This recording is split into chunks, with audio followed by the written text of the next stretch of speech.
Bonjour.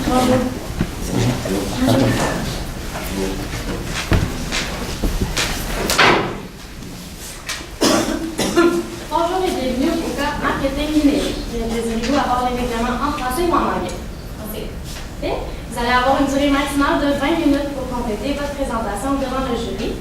La présentation sera limitée avec un chronomètre. Le temps sera indiqué sur des cartons, donc 10 minutes, 5 minutes, 2 minutes, 30 secondes, puis les dernières 10 secondes avec les mains comme ça. Si la présentation n'est pas complétée après 20 minutes, celle-ci sera arrêtée avec une annonce verbale pour passer à la période de questions. Une période de 5 minutes sera allouée au jury pour poser les questions concernant la présentation. Après 5 minutes, une annonce verbale arrêtera la période de questions, même si une question ou une réponse n'est pas complétée. Il est obligatoire pour le jury de poser au minimum une question afin de compléter la période de questions. Notez que si un participant dévoile le nom ou la provenance de son université, il s'ensuivra une pénalité. Afin de procéder au début de la présentation, veuillez éteindre tout appareil électronique qui pourrait être une nuisance pendant la présentation.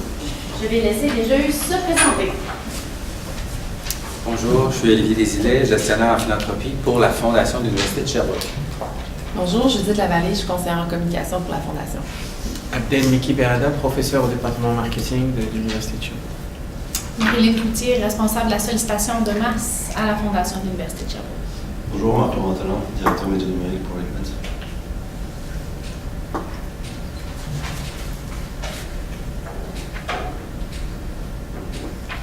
7 secondes. 7 secondes, ça représente le temps d'attention d'une personne normale. Mais encore plus intéressant, en web, on a seulement 5 secondes pour capter l'attention d'une personne qui est sur la première fois sur notre site web. Aujourd'hui, Rubik, consultant web, composé de Kim, Marc-Anthony et moi-même Guillaume, on va non seulement proposer des stratégies qui vont attirer ces clients-là en moins de 5 secondes, mais aussi de les convertir et bien sûr de les retenir. Donc, le mandat que vous nous proposiez était de développer une stratégie numérique qui permettait à la Fondation de l'Université de Sherbrooke d'aller fidéliser et surtout d'aller acquérir de nouveaux donateurs qui allaient être durables en fait, pour votre fondation. Donc, tout en gardant les objectifs clés qui étaient d'aller chercher la clientèle cible de 25 à 35 ans, d'augmenter la visibilité de la fondation via les médias sociaux et surtout le budget que vous aviez donné de 5 000 qui était disponible sur une année, donc les chances qui étaient sur 12 mois. Donc, au niveau du plan de match, on va tout d'abord débuter par une courte analyse de votre situation actuelle au niveau de la Fondation. Par la suite, on va vous proposer nos stratégies en fonction de votre situation actuelle et pour finir, vraiment l'implantation même de notre campagne web et numérique. Donc, vous, la Fondation de l'Université de Sherbrooke, vous allez chercher des fonds pour aller supporter les parcours étudiants, pour les investir dans les projets facultaires et aussi dans les projets institutionnels. Ce qui fait qu'en bref, là, c'est vraiment les étudiants qui vont profiter de vous, ce que vous allez faire avec ces fonds-là. Ensuite, votre présence qui est stratégique, vous avez l'email, vous êtes très présent à travers l'email. Vous avez une plateforme socio-financement, Facebook, LinkedIn, le site web, qui ici, là, on voyait la présentation du site web qui était assez corporative. Vous allez voir plus tard dans la stratégie comment on va vous amener ça. Et vous avez aussi là, une présence qui est hors ligne. Bref, votre présence est super variée et c'est très positif pour vous. Ensuite, on est allé chercher des constats pour bien comprendre votre réalité et aller chercher la stratégie qui allait être la plus optimale pour vous. Donc, premièrement, certaines entreprises étaient tellement sollicitées qu'elles avaient atteint un point de saturation. Donc, en essayant d'aller chercher les dons de ces entreprises-là, vous vous êtes rendu compte là, que vraiment c'était peut-être assez. Donc, pour l'orientation, on va aller chercher une stratégie qui va fidéliser les diplômés de l'Université de Sherbrooke à la place d'aller chercher plutôt les entreprises. Ensuite, les milléniaux, donc incluant la cible de 25 à 35 ans, préfèrent les contacts personnalisés. On sait, là, il y a mieux avoir le contact humain avec les gens pour se faire attirer par les publicités. Donc, ce qu'on veut faire, c'est aller apporter une stratégie de fidélisation qui va vraiment favoriser les contacts personnalisés. Ensuite, les jeunes diplômés sont nouvellement sur le marché du travail de façon permanente. Donc, on sait, là, c'est assez clair que leurs budgets sont nécessairement restreints. On sait qu'ils n'ont pas beaucoup d'argent à jeter par les fenêtres nécessairement. Donc, ce qu'on veut faire, c'est aller concrétiser les dons des donateurs en ramenant leur parcours là, en ramenant leur parcours universitaire qui a été soutenu par votre fondation. Vous allez voir encore plus tard comment on va concrétiser tout ça. Au niveau de la clientèle cible, c'était clair dans le cas où vous en avez plusieurs. On vous a fait un petit wrap-up, un résumé, vous allez voir, c'est assez intéressant. Le premier qu'on a, c'est Maxime. Maxime, il a 34 ans, c'est un père et professionnel, donc c'est un ancien diplômé. Au niveau du web ou du niveau en fait de tous ces achats, il va se baser sur premièrement la sécurité et sur l'émotion. Donc, il va faire vraiment des achats ou des dons dans le cas de présent émotionnel. Au niveau de le web, il veut que ça soit rapide, simple, efficace, mais il veut aussi qu'en 3 clics, il soit capable d'atteindre l'ensemble de son information. Au niveau de Julie, elle a 26 ans, elle est nouvellement diplômée, donc elle est nouvellement professionnelle, elle commence sa vie. Au niveau du web, elle veut que ça soit rapide et elle aime vraiment les campagnes qui sont créatives, donc tout ce qui est action marketing créative, elle va adorer. La même chose, rapide, efficace et rapide, simple et en 3 clics, elle veut son information. Finalement, on vous a créé un nouveau persona. En fait, c'est Rosalie. Rosalie, elle est étudiante, mais elle ne connaît pas la fondation de l'Université de Sherbrooke. Donc, elle veut vraiment avoir de l'information et elle veut aussi que tout ce qu'elle trouve sur le web, ça soit bien sûr rapide. Et finalement, en 3 clics, elle veut son information et elle veut vraiment que tout le contenu soit informatif et que ça soit clair. Donc, afin de répondre aux différents constats qu'on vous a mentionnés auparavant et d'aller chercher là, justement nos 3 cibles, la stratégie qu'on a proposée aujourd'hui, c'est la stratégie « Un retour à Sherby ».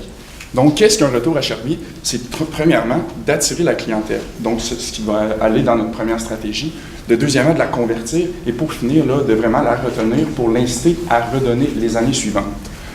Donc, pour commencer, attirer, qu'est-ce que c'est? Bien, attirer un retour à Sherby, c'est vraiment là, une campagne, un vidéo interactif.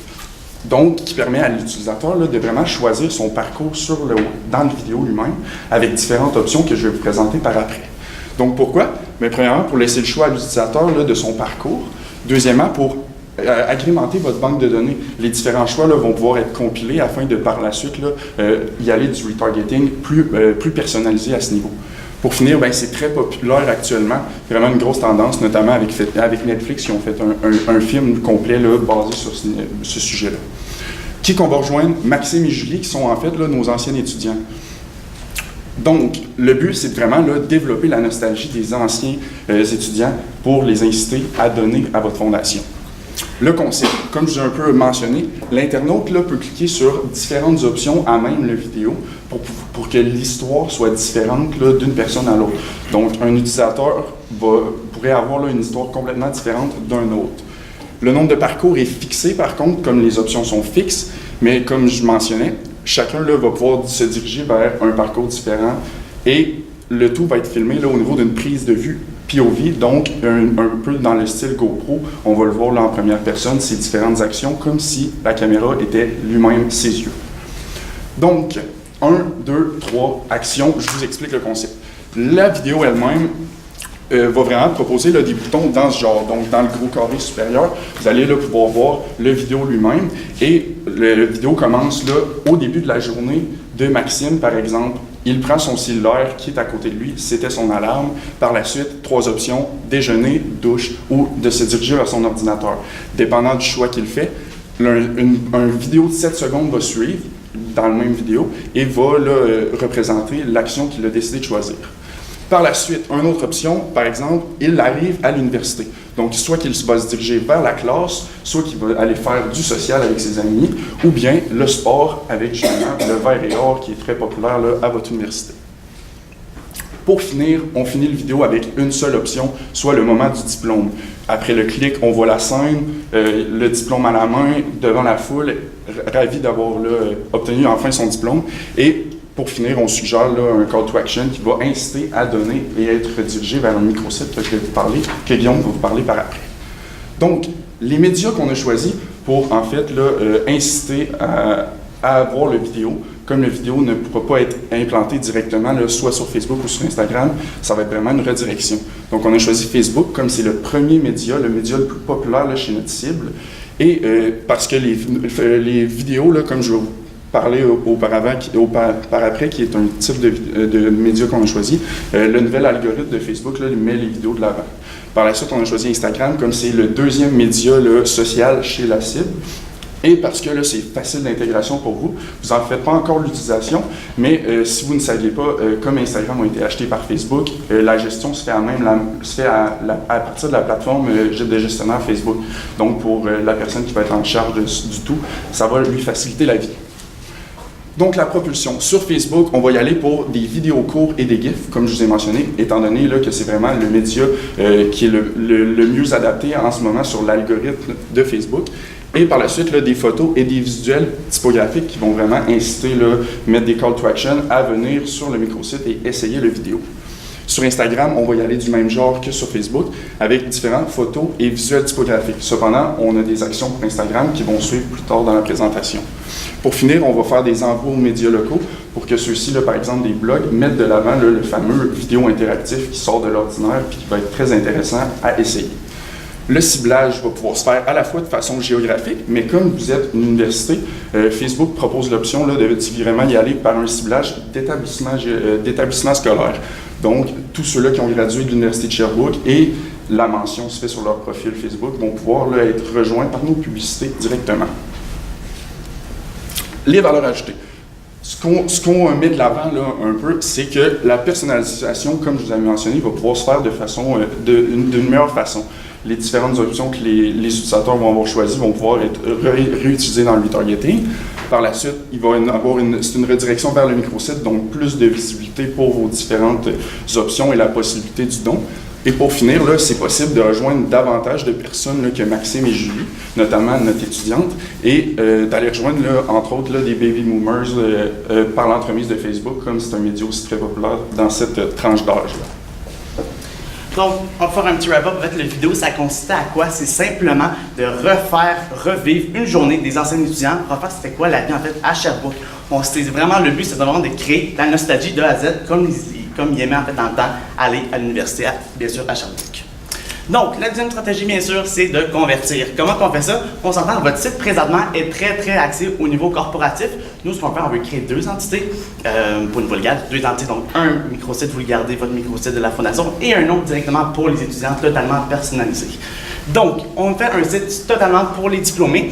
Pourquoi? Parce qu'on veut vraiment se dissocier, encore une fois, de l'image corporative. Ça va vraiment aller rejoindre les anciens diplômés, comme on vous a mentionné, donc Maxime et Julie. Donc, c'est vraiment une plateforme qui est à l'image, bien sûr, de nos anciens étudiants, qui est totalement personnalisée, qui se dissocie vraiment de votre plateforme déjà présente. Donc, c'était vraiment, on utilise un URL personnalisé, donc le www.unretourasherby.com, c'est vraiment l'idée générale, c'est l'idée globale de notre stratégie. On le remet en URL parce que c'est vraiment notre campagne qui va être disponible sur 12 mois. Donc, on veut vraiment mettre de l'avant aussi les anciens étudiants, créer une nostalgie, aussi rajeunir l'image de la Fondation Sherbrooke. Pourquoi? En créant le nouveau site qui va vraiment être optimisé et avoir un nouveau look. Donc, on se rappelle, on avait une vidéo interactive que Marc-Anthony vous a mentionné. Cette vidéo interactive-là, on le met sur notre site, comme Marc-Anthony vous a mentionné. On ne peut pas mettre ça sur Facebook ou sur Instagram. Il est directement en page d'accueil pour vraiment faire comprendre qu'est-ce que c'est en fait d'aller à Sherbrooke. Deuxième chose, on veut mettre un onglet aussi de donation qui est simplifié et qui est revu. Parce qu'on s'entend, votre onglet de donation qui a été créé par ailleurs pour le Rougeard, si je me souviens bien. Le Variard, excusez-moi. En fait, on veut vraiment le simplifier et le mettre à l'intérieur même du site pour plusieurs actions web, notamment pour le retargeting et pour tout ce qui est des données à récolter pour s'assurer que toutes nos actions soient simplifiées et qu'on les aille en données. On veut mettre aussi un onglet impact, donc on s'entend la dernière campagne que vous avez fait des vidéos et qui ont vraiment expliqué où l'argent allait dans chaque fondation, dans chaque donation, excusez-moi. On veut l'implanter sur le microsite parce qu'on trouvait ça très intéressant à présenter en fait sur notre nouveau site. Et vraiment, votre Sherby, où on va voir vos donations. On veut même encore une fois mettre de l'avant chaque ancien donateur, donc chaque ancien étudiant, donc chaque donateur. On veut mettre leur nom aussi sur la page de donation en arrière, comme en background du site, qui est vraiment un aspect qu'on voulait redonner au site web. Donc, au niveau de la donation, on se rappelle, on voulait simplifier et optimiser aussi le logiciel. Donc, optimiser, on s'entend, créer un nouveau site web. On veut qu'il soit multiplateforme, desktop, tablette et téléphone. On veut que ça soit vraiment simplifié et que ça fonctionne sur toutes les plateformes en fait. Donc, on veut vraiment aussi fidéliser les clients par la suite. Donc, on veut vraiment mettre en place un système de connexion. Donc, on s'entend à Sherbrooke, l'un des anciens étudiants, ils ont des informations pour se connecter à leur portail en ligne. On veut remettre cet établissement de connexion-là pour faciliter les donations qui peuvent être récurrentes. Par contre, justement, on va faire une stratégie là, qui est vraiment plus de fidélisation, qui va vraiment être simplifiée avec l'utilisation des informations déjà en place. Donc, on a tout l'outil de nom, prénom, que vous avez déjà présentement là, sur l'onglet de fondation. On veut vraiment le simplifier. On veut vraiment aussi axer l'onglet de sécurité, donc on va avoir besoin d'un certificat SSL qui est fait lorsqu'on crée un site. C'est tout simplement un onglet de sécurité qui va vraiment pousser les gens encore plus à faire des donations parce qu'on s'entend, le système de donation, on le met sur notre nouveau site. Aussi parfait pour le pixel, on s'entend. Toutes les actions, on le remet sur notre site, donc on veut retargeter les gens qui ont finalement abandonné la donation ou qui ont juste été sur le site, par exemple, sans concrétiser leur action. On veut vraiment leur repousser en fait le fait qu'on attend encore votre donation, par exemple. Et bien sûr, on limite le taux de rebond, on s'entend, on a un nouveau site jeune pour notre nouvelle clientèle, pour la clientèle qu'on veut mixer. Donc c'est vraiment des stratégies qui vont vraiment réduire ce fameux taux de rebond-là, donc qui vont vraiment agencer et augmenter le taux de donation aussi. Donc, récapitulatif, bien sûr, je l'ai mentionné plusieurs fois, on veut un site beau, on veut un site jeune qui est vraiment à l'image de 2019 ou à l'image de 2020 parce que ça va être là que vous allez lancer votre fameuse campagne. Plateforme aussi de dons qui est optimisée à l'intérieur même de votre site web. Au niveau du retargeting que je vous mentionnais, en fait, c'est très important parce que chaque action web, chaque dollar dépensé, on veut être en mesure de les retargeter, donc de les recibler. Ils arrivent sur notre site web une première fois, on va être en mesure de leur renvoyer une autre publicité s'ils sont capables, si par exemple ils n'ont pas donné. Donc chaque action est enregistrée à l'interne dans le nouveau site web qui est vraiment optimisé et aussi il va être en mesure de optimiser chaque dollar, donc chaque première visite. On fait un maximum de 3 retargeting, donc de 3 publicités revues parce qu'il y a un fameux symptôme en web qui est le ad fatigue, qui fait en sorte que lorsqu'on voit 3 fois une même publicité, bien sûr, elle apparaît comme désuète, on la voit comme plus en fait sur notre téléphone ou sur notre plateforme mobile. Et en fait, le retargeting, c'était seulement 15% du budget total des publicités. Donc, au niveau des valeurs ajoutées, on dissocie encore une fois l'image corporative pour l'image vraiment pour aller chercher les dons des anciens donateurs, des anciens diplômés qui sont, bien sûr, ils vont devenir donateurs, excusez-moi. On veut limiter le taux de rebond, on veut optimiser chaque arrivée sur notre site web. On veut utiliser le pixel pour retargeter, bien sûr, et même mettre de l'avant encore plus les étudiants donateurs en mettant leur nom en arrière, en fait, en background de notre site web. Au niveau de la troisième stratégie, qui est vraiment de la rétention. Comme vous avez déjà une stratégie de rétention qui est relativement très bonne, nous, on veut simplement la bonifier afin de l'actualiser à 2019 et 2020. Donc, qu'est-ce que c'est? Un SMS de remerciement après chaque don. Donc, une fois par année, et en plus, là, un SMS, excusez-moi, une fois par année, qui va montrer l'impact de vos dons, par exemple, la personne ou l'étudiant que ça aurait pu toucher, et un bouton « Donner à nouveau » là, qui va se retrouver sur le microsite. En fonction du lien, par la suite, là, la redirection va se faire sur le microsite que Guillaume vous a mentionné. Pourquoi? Eh bien, favoriser la rétention. Et deuxièmement, parce que c'est un coût assez faible. Donc, on parle d'un 7 $ là, pour 1000 textos envoyés, et parce que l'interaction avec un texto est 6 fois supérieure à l'interaction avec un courriel. Donc, encore plus là, de clics au niveau du lien, même du texto, et beaucoup plus d'ouverture de celui-ci, là, comme la majorité des utilisateurs qui ont un cellulaire ouvrent un texto après 30 secondes. Qui qu'on va rejoindre? Les donateurs actuels, mais aussi les futurs donateurs, donc les fameux là, Maxime et Julie, qui vont donner à votre fondation. Au niveau de la quatrième petite partie, on vous a sorti une partie mini-amélioration. C'est vraiment des petits ajouts que vous pourriez faire qui pourraient faciliter là, votre quotidien et justement la stratégie Instagram que je vais vous mentionner. Donc, un Instagram, je vous ai parlé tantôt que c'est rendu très aisé là, d'utiliser Instagram grâce au gestionnaire Facebook. Donc, Instagram, ce qu'on vous propose, c'est un peu comme une landing page, une page qu'on va pouvoir voir qui va déjà être toute prête d'avance. L'Instagram y est monté, les utilisateurs ne l'auront jamais vu avant qu'elle soit prête. Donc, vraiment, là, un profil qui agit comme les petits carrés que je vous propose, un peu comme un tableau. La personne là, s'en sert en défilant le profil et peut voir là, des informations là, qui sont écrites, des photos par exemple, mais qui prennent là, par exemple 6 photos. Donc si vous connaissez Instagram, on retrouve là, vraiment des panneaux et on peut vraiment proposer de l'information comme si c'était un défilement. Qu'est-ce qu'on veut mettre de l'avant? C'est vraiment l'histoire. L'histoire de l'étudiant, par exemple, qui est venu à Sherbrooke et par la suite, là, qui va mener à son diplôme, comme je vous avais parlé dans la vidéo, et inciter le don à ce niveau.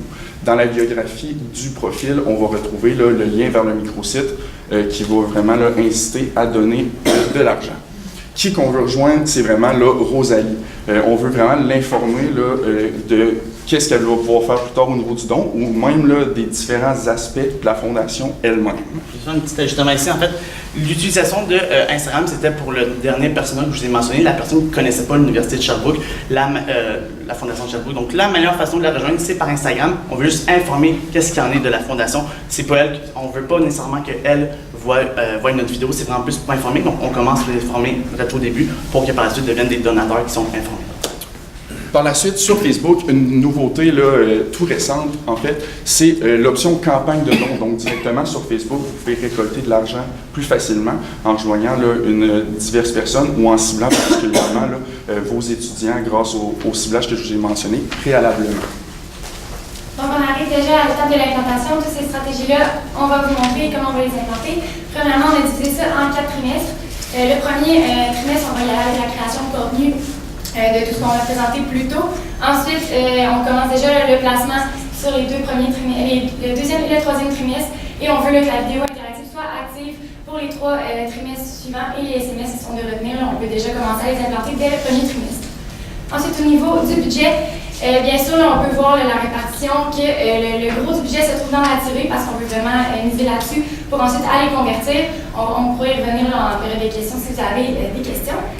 Et en chiffres, là, grossièrement, on fait un placement de 22 000 $ sur les réseaux que mes collègues ont mentionné plus tôt. Et on sait qu'il y a un coût par clic qui est d'environ 1,72 pour les médias qui sont montrés. Donc, on sait qu'on va aller chercher 12 791 personnes qui vont cliquer de plus. Donc, vous pourrez voir qu'il va y avoir beaucoup plus de personnes qui vont être enclins à participer au don. Donc, au niveau des mesures de contrôle et des jardins russes, on va revenir bien sûr à la période des questions. Donc, on s'entend, c'était une stratégie aujourd'hui qui faisait attirer, convertir et retenir. Donc, vraiment, on voulait aller chercher la nostalgie des anciens étudiants via une vidéo interactif, via un nouveau microsite pour vraiment aller les chercher et bien sûr les retenir via un SMS qui est personnalisé à chacun. Nous étions en rubrique consultant web et nous sommes maintenant prêts pour la période de questions. Merci.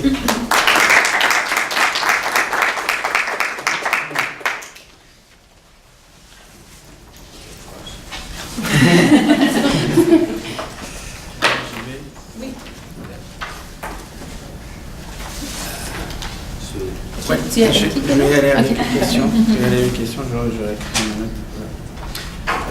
Vous suggérez un microsite avec un retour chez hervé.com. Pensez-vous que le changement de nom de domaine pourrait avoir un impact sur le don en tant que tel, sachant que l'université de Sherbrooke, qui a quand même une très très forte notoriété, ne figure nulle part au niveau de ce nom de domaine. Donc tout cet aspect-là de sécurité, de transaction, de confiance autour de la transaction, pensez-vous qu'il s'effriterait avec une décision pareille? Au niveau de la sécurité, lorsqu'on crée un microsite, c'est totalement possible d'avoir un certificat SSL qui est vraiment en fait de sécuriser le site en entier. Au niveau du nom de domaine, c'est une proposition qu'on vous propose parce que c'est vraiment le nom de la campagne en tant que tel en entier. On voulait vraiment dissocier du site que vous avez déjà présentement pour mettre plusieurs autres logiciels sur le site même. Donc vraiment pour le personnaliser, pour avoir un nouveau look parce que justement, on ne vient pas chercher les entreprises, mais vraiment les donateurs. Donc les gens, les clientèles veulent vraiment un site web qui est optimisé pour les 3 plateformes et aussi qui est vraiment jeune et qui est optimisé et qui est simple à vraiment à comprendre, donc plus simple que votre site déjà présent pour les entreprises. Donc, si je comprends bien, est-ce que vous créez une nouvelle page pour Facebook et pour Instagram, pour la fondation? Non, à ce niveau-là, c'est vraiment une campagne. Donc, ça va être présenté là, sur Facebook, là, ça va être le même média. Instagram, bien sûr, ça va être une campagne en elle-même. Vous avez le choix là, vraiment d'y aller pour un retour à Sherby ou bien d'implanter finalement là, une page Instagram pour votre fondation et par la suite, là, vraiment supprimer l'histoire que je vous ai présentée pour y aller pour des publications diverses là, au sujet de la fondation. Et comment est-ce que vous faites pour vous assurer de rejoindre l'audience des anciens diplômés justement sur ces plateformes? En fait, on va y aller vraiment d'un partage. Puis comme on va faire beaucoup de publicité et que cette fameuse publicité-là, comme je vous ai mentionné, va être ciblée en fonction là, de l'établissement scolaire qui est l'Université de Sherbrooke, on va vraiment les rejoindre là, à la fois sur Facebook et sur Instagram dans leur newsfeed. Question. Vous avez parlé précédemment de votre campagne, au début, justement, un retour à Sherby, puis vous dites que vous allez jouer beaucoup sur le sentiment de nostalgie, Mais on parle d'une clientèle de 25 à 35 ans qui vient tout juste de sortir qui est encore ou qui vient tout juste de sortir de l'université. Est-ce que, d'après vous, même jouer avec la tous nostalgique, sont assez... Ça fait pas assez longtemps. Je peux comprendre des fois pour une clientèle peut-être un peu plus âgée, mais ils viennent de sortir. Comme ça, avoir un peu plus de détails là-dessus. Je vais aller en fait d'une anecdote. J'ai plusieurs amis qui viennent tout juste de terminer l'université, où ça fait 2 ans, et à chaque fois qu'ils reviennent à l'université, ils ont des sentiments nostalgiques. Ils disent « Ah, je me rappelle quand j'étais dans les fameuses compétitions universitaires, comment que j'aimais ça. » Donc, le fait de les ramener dans leur parcours qu'ils faisaient avant, on pense vraiment que c'est la stratégie qui va vraiment venir les toucher vraiment à leur cœur, mais aussi à tout ce qu'ils faisaient au côté social et autres. Là, on veut vraiment les toucher pour les ramener comme avant. Donc, on est persuadé que même après 1 an, là, ce sentiment fameux, sentiment de nostalgie est totalement présent encore. Pourquoi ne pas inclure LinkedIn dans la stratégie de déploiement? En fait, la manière qu'on a vu LinkedIn, c'était vraiment plus pour le volet corporatif. Nous, on veut encore une fois chercher les fameux étudiants. Donc, le LinkedIn, premièrement, ça coûte très cher pour les publicités. C'est totalement possible de mettre le vidéo avec une redirection sur notre microsite. Mais étant donné le coût qui est assez élevé, on s'est vraiment basé sur une stratégie qui allait simplifier chaque dollar, bien sûr, qui allait assurer un bon retour sur chaque dollar investi, tout simplement. Concrètement, vous dites que vous voulez faciliter l'onglet de donation et le rendre plus rapide. Il est déjà en 3 ou 4 étapes. Qu'est-ce que vous voulez rajouter? En fait, c'est l'outil de connexion. Par exemple, avec les informations que vous avez sur le portail d'un ancien étudiant, il y a un nom d'usager, un mot de passe. On veut seulement mettre possible cet outil de connexion-là. Donc, la première étape elle est abolie tout simplement. Les nouveaux utilisateurs web veulent vraiment un processus qui est simple et efficace. Donc, on vient le rendre encore plus simple en enlevant une option, mais vous allez tout avoir les mêmes informations que vous avez présentement. Le but aussi, c'est vraiment de tout centraliser l'outil de don à l'intérieur même de votre site web pour parler du remarketing, excusez-moi, donc l'outil de reciblage pour renvoyer nos publicités par la suite. Là. Mais c'est pratiquement le même principe que vous avez déjà présentement, mais on l'optimise, on le rend un petit peu plus rapide et plus simplifié. En fait. À part l'adaptation des plateformes à la mobilité, quelle serait la place de la mobilité dans la donation en ligne aujourd'hui pour la Fondation? En fait, c'est tout d'abord de rejoindre des gens.